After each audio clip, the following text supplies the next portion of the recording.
અષાઢી પૂનમને ગુરુવાર ગુરુ પૂર્ણિમાનો પાવન અવસર હોય એટલે ગુરુ પૂર્ણિમાની ઉજવણી કરવા માટેના કાર્યક્રમનું આયોજન કરવામાં આવ્યું હતું। વડોદરા શહેરના આજવા રોડ સ્થિત પંડિત દીનદયાળ ઉપાધ્યાય નગર હોલ ખાતે આ કાર્યક્રમ રાખવામાં આવ્યો ગુરુ પૂર્ણિમાની ઉજવણી માટેનો, જ્યાં સૌપ્રથમ ભજન સાથે કાર્યક્રમની શરૂઆત કરવામાં આવી। ત્યારબાદ દીપ પ્રાગટ્ય કરવામાં આવ્યું અને સાથે જ પૂજ્ય પ્રીતમ મુનિજીને ફૂલહાર અર્પણ કરાયા હતા। અષાઢી સુદ પૂનમ એટલે વ્યાસ પૂર્ણિમા, ગુરુ પૂર્ણિમા। જીવનમાં બાળકના સૌપ્રથમ ગુરુ એટલે માતા પિતા। શિક્ષણ અથવા ગુરુકુળમાં અભ્યાસ અને શિક્ષા માટે જાય એટલે બીજા ગુરુ શિક્ષક અને ગુરુજી હોય છે, પરંતુ જીવનમાં આધ્યાત્મિક અને હિન્દુ સંસ્કૃતિ, સનાતન સંસ્કૃતિ સાથે શસ્ત્ર અને શાસ્ત્રનું જ્ઞાન આપતા કાયાવરોહણ સ્થિત લકુલિશ ધામ કે જ્યાં કોઈ પણ જ્ઞાતિ બાદ વિના હિન્દુ સનાતન સંસ્કૃતિના પુનરુત્થાન અર્થે શિવા અવતાર ભગવાન શ્રી લકુલિશજીના શિષ્ય પૂજ્ય પ્રીતમ મુનિજીના સાનિધ્યમાં બાળકોને અભ્યાસ સાથે સનાતન સંસ્કૃતિનું પ્રશિક્ષણ આપવામાં આવે છે।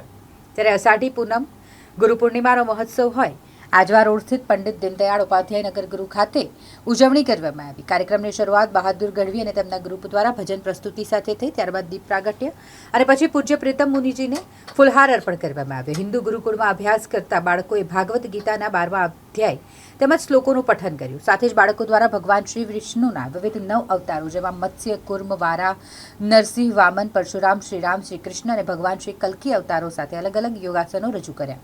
પૂજ્ય પ્રીતમ મુનિજીનું પૂજન દર્શન કરી સૌએ આશીર્વાદ લીધા હતા। આપણા સનાતન ધર્મમાં ગુરુ પૂર્ણિમા એટલે કે વ્યાસ પૂર્ણિમાના દિવસે ગુરુઓના દર્શન માટે શિષ્યો જતા હોય છે અને ગુરુ પાસેથી જ્ઞાન અને આશીર્વાદ પ્રાપ્ત કરી પોતાની કલ્યાણકારી યાત્રા આગળ વધારતા હોય છે। વિશેષતઃ ગુરુની પાસેથી જ્ઞાન પ્રાપ્ત કરી પોતે પણ ગુરુત્વના માર્ગે આગળ વધે, શ્રેષ્ઠતાના માર્ગે આગળ વધે અને પોતાના જીવાત્માનું કલ્યાણ કરે તે માટેનો પ્રયત્ન હજારો વર્ષોથી ચાલતો રહ્યો છે।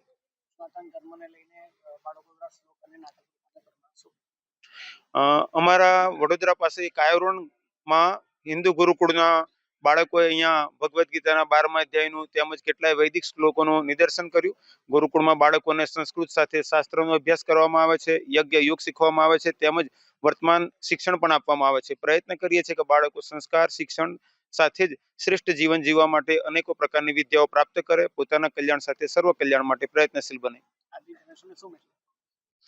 આજના વર્તમાન કાળના યુવાનોએ વિશેષ કરી પ્રયત્ન કરવો જોઈએ કે આપણે આપણી પૂર્વજો આપણી પરંપરાઓથી દૂર ન થવું જોઈએ, આપણા પૂર્વજોએ જે વિદ્યા આપી છે તેનાથી દૂર ન થવું જોઈએ। એટલે કે તેવા વસ્ત્ર, તેવા ખાનપાન, તેવું જીવન, તેવી દિનચર્યા અને તેવું આચરણ હોવું જોઈએ કે જે દ્વારા આપણે આપણા પૂર્વજોએ આપેલા સંસ્કારોનો ત્યાગ ન કરતા કલ્યાણ કરીએ। વર્તમાનમાં ઘણીવાર જોવા મળતું હોય છે કે પાશ્ચાત્યકરણના પ્રભાવની અંદર યુવાનો તેવા રંગાઈ જતા હોય છે કે માતા પિતા વડીલોનું સન્માન ચૂકી જતા હોય છે અને ધર્મથી દૂર થતા હોય છે, પરિણામે પરિવારોનું પતન થઈ જતું હોય છે। તો બધા મળીને પ્રયત્ન કરીએ કે ધર્મનું પાલન કરીએ, સંસ્કારોનું જીવનમાં અપનાવીએ અને શ્રેષ્ઠતા તરફ આગળ વધીએ।